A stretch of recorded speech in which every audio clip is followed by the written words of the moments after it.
বলছেন, আসসালামু আলাইকুম শাইখ রহমতুল্লাহ। আমার বাবা নেই, আমার ভরণ পোষণ চালায় আমার মা। এক বোন প্রশ্ন করছেন, তার পেনশনের টাকায় আমার মা বেরলবি আকীদা, আল্লাহ হিদায়াত করুক। ছোটবেলা থেকে তার কথার আঘাতে জর্জরিত, দুনিয়াবি চিন্তা বেশি করে এবং আমাকেও সেদিকে ঠেলে দেয়।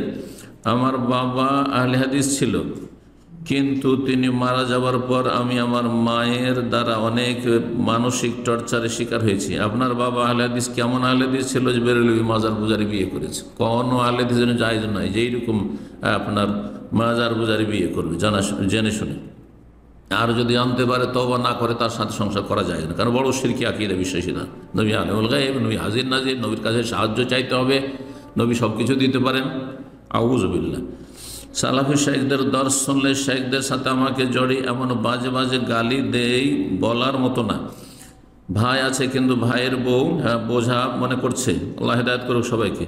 আমি গ্রাজুয়েশন শেষ করে সরকারি চাকরির প্রিপারেশন নিচ্ছি, যদিও চাকরি করার ইচ্ছা আমার নেই, সংসার করার ইচ্ছা। বয়স 25+ হয়ে গেছে, কিন্তু অনেক বছর যাবৎ চেষ্টা করেও বিয়ে এগোচ্ছে না।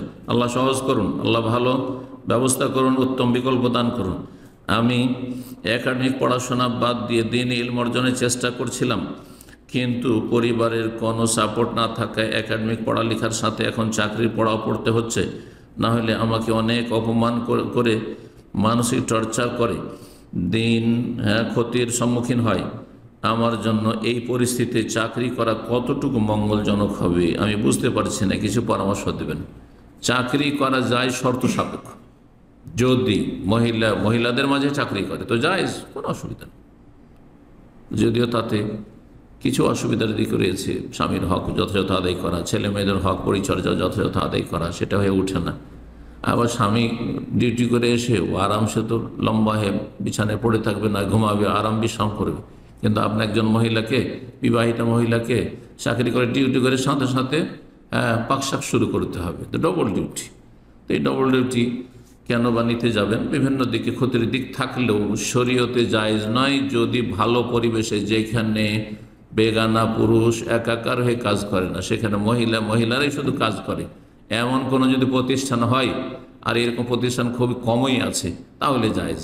আর পুরুষদের সাথে পাশাপাশি পাশে একজন পুরুষ বসে আছে আর একজন মহিলা চাকরি করছে, একই সাথে একাকার হয়ে। আর এতে লজ্জা, যে নারী জাতির সবচেয়ে সুন্দর অলংকার, তা ধ্বংস হয়ে যায়। সুতরাং এই সহশিক্ষাও যেমন জায়েজ নয়, তেমনই একসাথে একাকার হয়ে চাকরি করা মোটেই জায়েজ নয়। আল্লাহ রাব্বুল আলামিন যেন হেদায়েত দান করেন, হেদায়েত রাখেন, এবং যারা অসহায় তাদের আল্লাহ রাব্বুল আলামিন বিশেষ সাহায্য করেন, তাদের জন্য দোয়া করি। আল্লাহ রাব্বুল আলামিন যেন আমাদের দুনিয়া আখিরাত সার্বিক কল্যাণ দান করেন। সুবহান রাব্বিকা রাব্বিল ইজ্জাতি আম্মা ইয়াসিফুন ওয়া সালামুন আলাল মুরসালিন ওয়ালহামদুলিল্লাহি রাব্বিল আলামিন।